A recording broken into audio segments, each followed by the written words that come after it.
Memang penting. Kayak saya hadir di sini, saya nggak pernah mikir uang dulu buat saya. Untuk BRI, saya nggak pernah mikir uang dulu. Kenapa, Pak? Karena uang dulu udah nggak laku. Saya mikir uang sekarang. Assalamualaikum warahmatullahi wabarakatuh. Waalaikumsalam warahmatullahi wabarakatuh. Saya mohon izin buka masker. Baik, Pak. Ini baru kelihatan. Ya. Ya. Tadi ragu-ragu ya? Ya, Cak Lontong itu. Siapa ya? Cak Lontong. Kamu sering gitu juga ya? Saya nggak pakai karena saya nggak ada bedanya, saya tutup dan nggak pak. Maksudnya?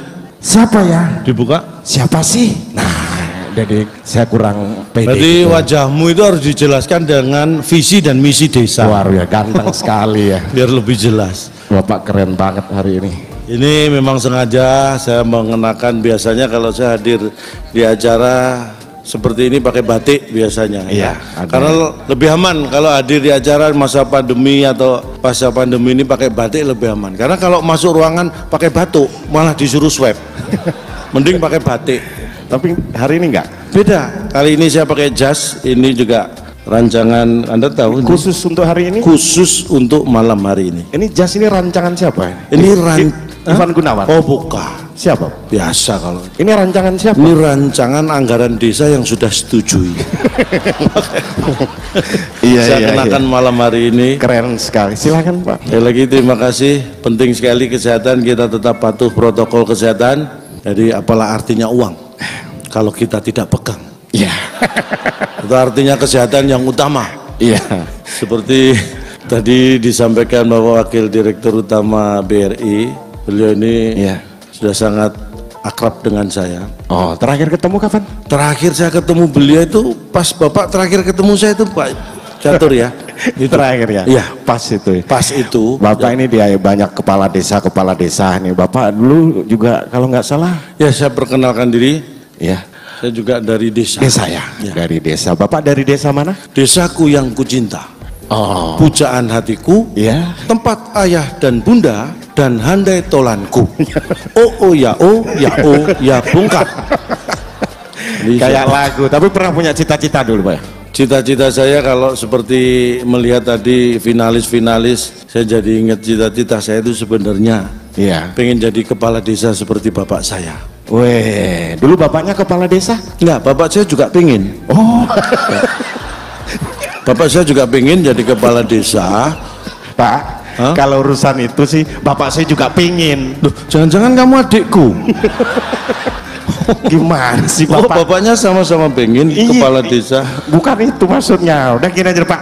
Bapak jangan sampai kalah dengan para kepala desa yang sudah melakukan presentasi. Siap. Ya. Bapak harus melakukan presentasi juga di depan kepala-kepala desa.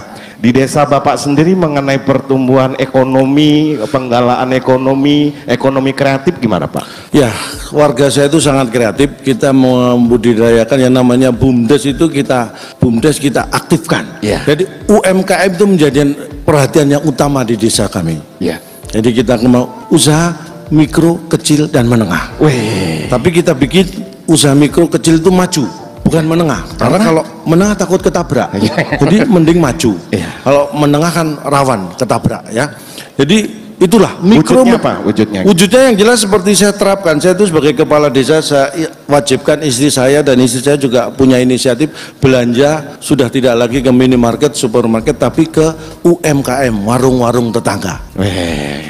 Boleh tepuk tangan buat istri saya. Itu yang luar biasa. Kenapa mungkin? Karena pengalaman ya, jadi dengan uang yang sama kalau belanja di warung UMKM tetangga itu dapat lebih banyak barang daripada di minimarket dan supermarket. Karena lebih murah ya? Bukan. Karena apa? Karena di minimarket dan supermarket sudah dipasang CCTV. Di warung-warung tetangga belum ada, jadi dapat barangnya lebih banyak istri saya. Bagus sekali usaha Bapak ya. Tapi bagaimana menggalakkan dengan persaingan Pak? UMKM ini buka ini buka ini buka ini. Saya selalu menerapkan pada warga saya yang berwirausaha untuk tidak takut bersaing. Yang penting bersaing dengan sehat. Walaupun buka usaha yang sama, misalnya toko sembako gitu, jangan takut saingan selama kita punya strategi yang pas. Pernah buka toko sembako? Saya pernah buka toko sembako, jadi pernah usaha kecil-kecilan, tapi hanya bertahan 2 bulan karena kalah kecil dengan yang lain. Iya. Usaha kecil-kecilan, jadi yang menang yang paling kecil. Cepet-cepetan yang paling cepet yang menang, Pak. Kalau usaha kecil-kecilan yang paling kecil. Punya saya, aduh kalah kecil, saya tutup. Tapi sukses dulu toko sembakonya ya? Alhamdulillah sebuah sembako sukses karena strategi. Karena dalam usaha itu yang penting adalah timing. Iya. Jadi saya punya tips untuk yang usaha di toko di kampung saya. Itu saya kasih cara, saya tutup saat toko lain buka. Iya. Dan saya buka saat toko lain tutup. Mengurangi. Jadi saya tutup saat toko lain buka, ini adalah untuk mengurangi pesaing, kompetitor. Jadi harus timingnya pas jam 10 pagi saya jalan-jalan, kalau ada toko lain buka saya tutup. Toko lain buka saya tutup. Jadi karena toko yang buka saya tutup, jadi pesaing saya berkurang. Kalau hanya toko saya yang buka. Yang tadi itu Pak, kalau yang saya buka saat toko lain tutup, itu timingnya juga harus pas, kira-kira jam 1 malam. Iya. Saya jalan-jalan kok ada toko lain tutup, saya buka pakai linggis kunci T gitu ya. Itu meningkatkan penghasilan. Kadang saya dapat TV, dapat kulkas itu. Jadi usaha itu. Dan saya membuat warga saya juga melek terhadap teknologi digital. Ya. Digital Pak. Makanya penting. Di titik-titik tertentu itu kita memasang wifi di kampung saya. Jadi wifi itu kecepatannya luar biasa, wifi di kampung saya. Wifi? Silakan dicoba kalau nanti Bapak Ibu mampir di kampung saya, wifi-nya kenceng banget. Begitu login langsung lock out. Login langsung. Itu saking cepatnya. Warga saya puas sekali dengan luar biasa. Luar biasa. Inovasi yang salah. Untuk keamanan Pak, keamanan. Untuk keamanan tentu ya di pintu gerbang masuk desa itu saya memasang CCTV, kamera. Iya. Ada 2 kamera, kamera ini ngawasi kamera ini ngawasi kamera ini. Jadi sudah 6 tahun lebih kameranya nggak hilang. Ini luar biasa. Mobil warga 5 kali hilang. Tapi kamera tetap. Tapi itu wujud digitalisasi di tempat Bapak ya? Tentunya. Benar. Dan apa yang Bapak rasakan sebagai warga desa keunggulan daripada warga kota itu Pak? Kalau bedanya ya, warga saya itu tetap saya tanamkan yang namanya sifat-sifat atau karakter desa yang luar biasa, yaitu gotong royong, suka menolong, toleransi. Iya. Jadi saya tanamkan, saya itu selalu menolong orang lain tanpa pandang bulu. Siapapun orang lain saya tolong, nggak pakai tanya macam-macam. Istri kemarin jatuh nggak ditolong? Oh, istri kan bukan orang lain. Istri adalah keluarga. Berarti selama ini Anda menganggap istri itu orang lain. Wah, salah ini. Kenapa istri tidak saya tolong? Karena istri bukan orang lain buat saya. Itu adalah bagian keluarga. Yang saya tolong adalah orang lain. Nah, itu. Luar biasa. Tepuk tangan buat saya. Apanya Pak? Nah, memang yang namanya digitalisasi Pak. Ya, balik lagi penting. ke karakter tadi ya. Yang kita lakukan di desa saya itu yang namanya kerja bakti tetap saya pertahankan. Itu yang mulai hilang di kota Pak. Ya, karena ada hal-hal yang tidak bisa dilakukan di sembarang waktu. Ada di desa yang tidak bisa dilakukan di siang hari. Kegiatan di desa yang tidak bisa dilakukan di siang hari. Ada. Apa Pak? Ronda malam. Oh iya. Itu tidak bisa dilakukan siang hari. Makanya tetap saya adakan malam hari. Namanya juga ronda malam. Dan setiap minggu kita adakan kerja bakti. Bersihin kali ya kan, di kampung saya itu ada kali, kita rutin bersihin kali. Dan setelah sebulan berturut-turut setiap minggu kita bersihkan, alhamdulillah sekarang kalinya sudah hilang. Kita bersihin kali kok kalinya hilang.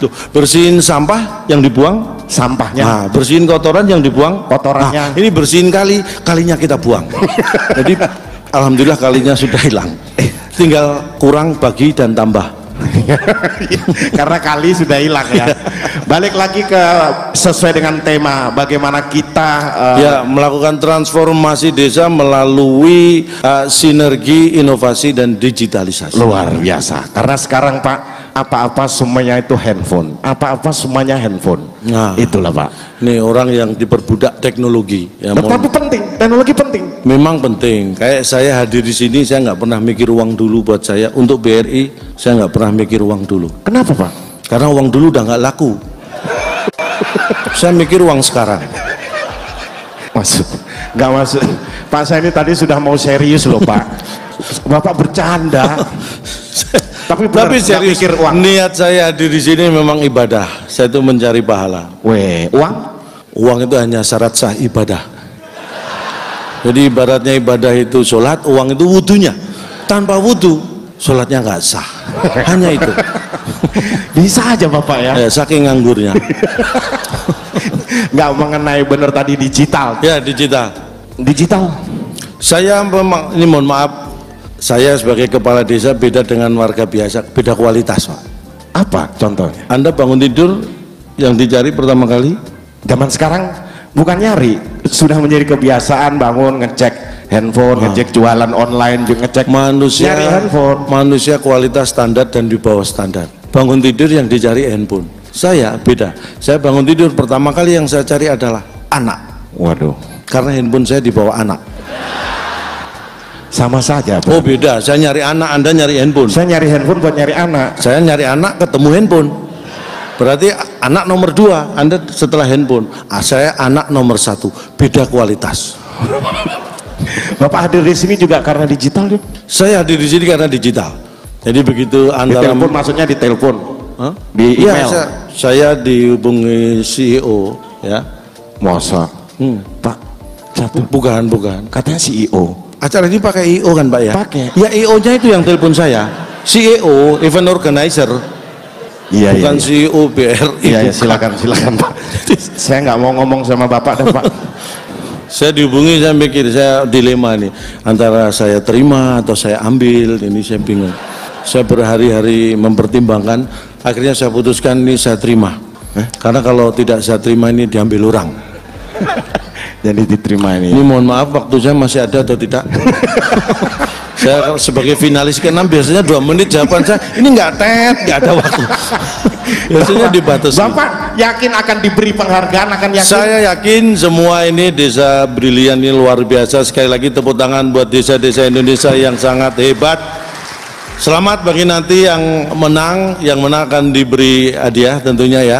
Tapi yang tidak menang atau yang mungkin belum bisa menang, tenang saja karena semua juga akan diberi. Diberi apa? Diberi tahu siapa yang menang. Jadi semua akan diberi. Jadi semuanya. Karena waktu tidak banyak. Iya.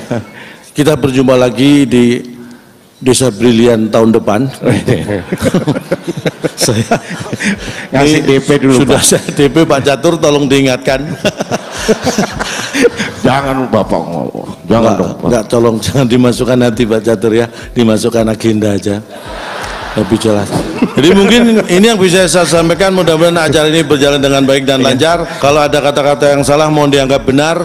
Karena tak ada gading yang tak retak. Jadi kami mohon maaf atas keretakan keluarga Gading dengan Gisel, sehingga tak ada gading yang tak retak.